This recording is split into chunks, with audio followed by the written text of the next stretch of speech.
समस्त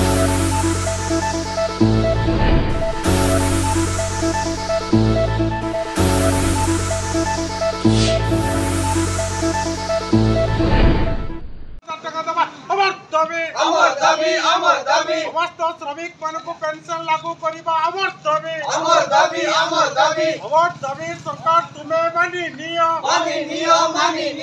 एक दो जिंदाबाद दुनियार मजदूर एक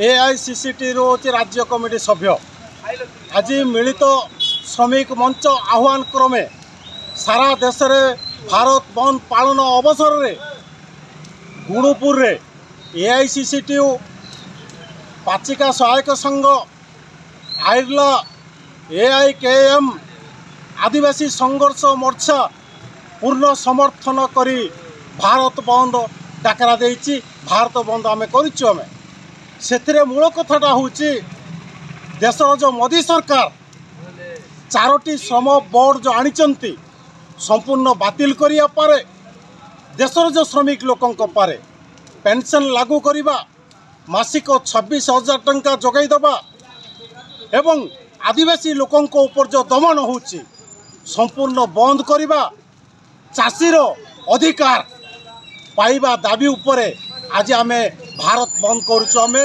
एवं चक्का जाम करूछु। मोदी सरकार को आमे सूचना दे दउछु 4टी श्रम बोर्ड बातिल जदि न करिवे पेंशन लागू जदि न करिवे ताले तीव्रतरु तीव्र आंदोलन हम से मोदी सरकार दायी रही।